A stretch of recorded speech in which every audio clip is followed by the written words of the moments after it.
મિત્રો, તમે ઘણીવાર સાંભળ્યું હશે કે અમુક ખાસ દિવસોમાં કરેલા નાના નાના ઉપાયો પણ માણસનું આખું જીવન બદલી નાખે છે.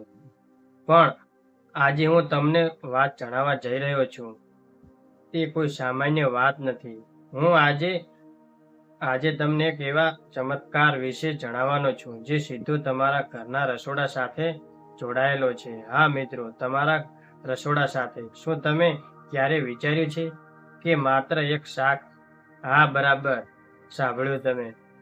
માત્ર એક સામાન્ય શાક તમારા ઘરમાં રાતોરાત કેવી રીતે ચમત્કાર કરી શકે છે, ખાસ કરીને જ્યારે તે સોમવતી અમાસના પવિત્ર દિવસે બનાવવામાં આવે.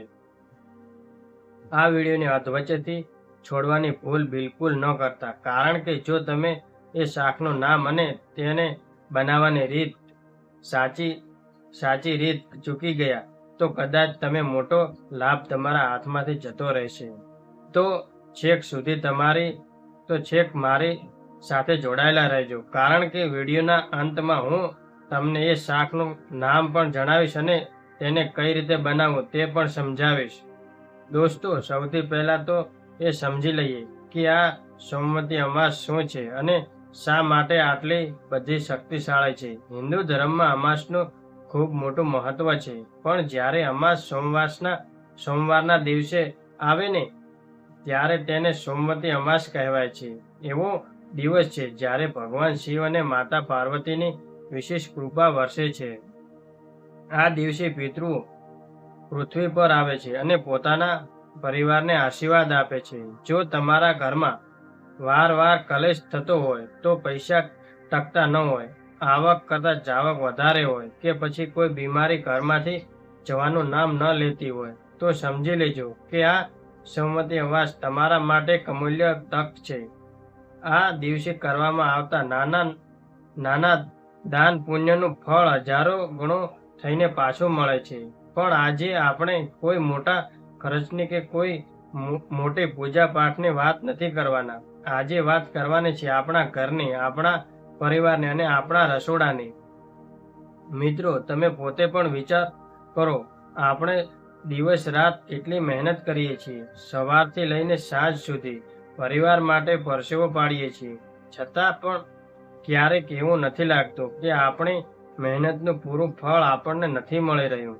ઘરમાં અચાનક એવા ખર્ચા આવી જાય છે કે આપણે વિચારીએ કે આ પૈસા ક્યાંથી લાવવા, આ બધું કામ કેમ થાય છે. ક્યારેક ગ્રહોની ચાલ, ક્યારેક વાસ્તુદોષ, તો ક્યારેક પિતૃદોષ. પણ આપણા શાસ્ત્રોમાં એવા ઘણા રસ્તા બતાવ્યા છે જે એકદમ સરળ છે, અને એમાંનો એક જ રસ્તો છે આપણું અન્ન. કહેવાય છે ને કે જેવું અન્ન તેવો ઓડકાર, અને જેવું અન્ન તેવું મન. અમાસના દિવસે આપણે ઘરમાં જે ભોજન બનાવીએ છીએ તેની સીધી અસર ઘરની ઉર્જા પર પડે છે. જો સાચી વસ્તુ સાચા સમય અને પૂરી શ્રદ્ધાથી બનાવવામાં આવે તો તે ઘરમાંથી નકારાત્મકતાને મૂળમાંથી ખેંચીને બહાર કાઢી નાખે છે. માતા લક્ષ્મીને એવા જ ઘરમાં આવવું ગમે છે જ્યાં શાંતિ હોય, જ્યાં અન્નની કદર થતી હોય. હવે તમે વિચારતા હશો કે ભાઈ, જલ્દી જણાવી દે ને કે એવું કયું શાક છે. બસ થોડી જ વાર મિત્રો, કારણ કે માત્ર શાકનું નામ જાણવું પૂરતું નથી, તેને કઈ રીતે બનાવવું તે જાણવું સૌથી વધારે જરૂરી છે. જો તમે નિયમ જ નહીં પાળો તો ચમત્કાર કેવી રીતે થશે. સૌથી પહેલો નિયમ: સોમવતી અમાસના દિવસે સવારે વહેલા ઉઠી સ્નાન કરી સ્વચ્છ કપડાં પહેરી લેવા, ઘરમાં સાફ સફાઈ રાખવી, રસોડાને એકદમ શુદ્ધ કરી લેવું. બીજો નિયમ: આ દિવસે રસોડામાં ડુંગળી અને લસણનો બિલકુલ ઉપયોગ કરવાનો નથી. એકદમ સાત્વિક ભોજન બનવું જોઈએ. ત્રીજો અને સૌથી મહત્વનો નિયમ: જ્યારે તમારા ઘરની લક્ષ્મી આ શાક બનાવતા હો ત્યારે તેમના મનમાં કોઈ ખરાબ વિચાર ન હોવો જોઈએ.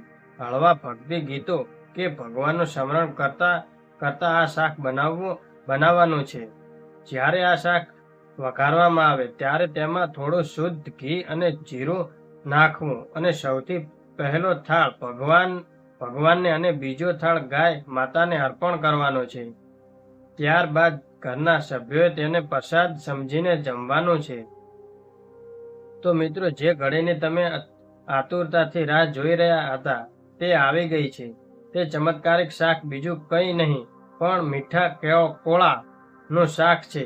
હા મિત્રો, કોળો શાસ્ત્રોમાં અને પૂજા પાઠમાં કોળાનું ખૂબ જ મોટું સ્થાન છે. તેને અત્યંત પવિત્ર માનવામાં આવે છે. સોમવતી અમાસના દિવસે ઘરમાં જ્યારે સાત્વિક રીતે ગોળ, આંબલી અને સામાન્ય મસાલા નાખીને કોળાનું શાક બનાવવામાં આવે છે ત્યારે તે શાક નથી રહેતું, તે અમૃત બની જાય છે.